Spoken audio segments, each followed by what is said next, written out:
Doctor साहब, मेरा बच्चा 1.5 माह का है और वो अक्सर जब फीड लेता है उसके बाद उल्टी कर देता है, मुंह और नाक से दूध निकाल देता है। ये एक बहुत आम सवाल है जो ज्यादातर नए पेरेंट्स को बहुत ज्यादा परेशान करता है। वालिदैन हमसे पूछते हैं कि क्या हमारे बच्चे को हाजमे का मसला है, क्या इसका मैदा दूध हजम नहीं कर पा रहा। असल में हमारी खुराक की नाली और मैदे के दरमियान एक वॉल्व होता है जिसे कहते हैं लोअर इसोफेजियल स्फिंक्टर। इस वॉल्व का ये काम होता है कि जैसे ही खुराक की नाली से मैदे में आ जाए तो ये बंद हो जाए ताकि खुराक वापस खुराक की नाली में ना जाए और मैदे में रहे। जब बच्चा पैदा होता है तो ये वॉल्व पूरी तरह डेवलप नहीं होता, मैच्योर नहीं हुआ होता। इस वजह से जब छोटे बच्चे दूध पीते हैं और दूध मैदे में चला जाता है तो ये वॉल्व पूरी तरह बंद नहीं होता है, तो थोड़ा सा दूध वापस खुराक की नाली में आ सकता है। यही दूध फिर बच्चे के मुंह और नाक के जरिए बाहर आ सकता है। अगर बच्चा कभी कभार दूध निकालता है और वो फटा हुआ होता है और साइड से थोड़ा करके आता है तो ये बिल्कुल नॉर्मल है। इसे कहते हैं गैस्ट्रोइसोफेजियल रिफ्लक्स। हम इसे रिगर्जिटेशन या रिफ्लक्स कहते हैं और ऐसे बच्चों को हैप्पी स्पिटर्स कहा जाता है। 1 से 4 माह तक के बच्चों में ये मसला ज्यादा देखा गया है। जैसे जैसे बच्चा बड़ा होता है ये वॉल्व भी मैच्योर होता जाता है और बच्चे की उल्टियां कम होती जाती हैं। तकरीबन 1 साल की उम्र तक ये मसला खुद ब खुद ठीक हो जाता है। अगर ये बहुत ज्यादा नहीं है तो इसके लिए कोई दवा की जरूरत नहीं होती। इसमें आप क्या कर सकते हैं, सबसे पहले जो आपने काम करना है वो देखना है कि बच्चे को ओवर फीड नहीं कराना। एक ही वक्त में ज्यादा दूध पिलाने से बेहतर है कि बच्चे को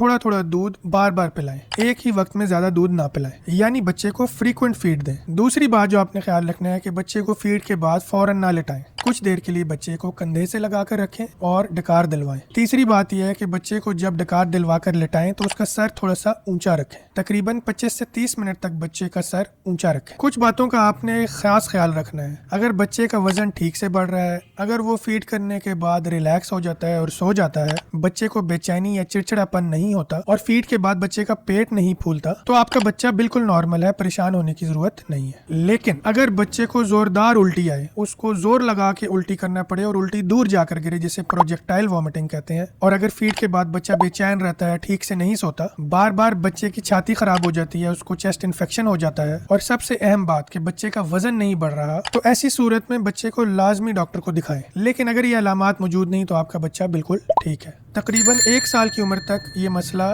खुद ब खुद आहिस्ता आहिस्ता बेहतर हो जाएगा। मैं उम्मीद करता हूँ कि ये मालूमात आपके लिए मुफीद साबित होंगी। अगर आपको ये वीडियो पसंद आई है तो मेरी एक और वीडियो चेक करें, इंशाल्लाह आपको फायदा होगा। Thank you.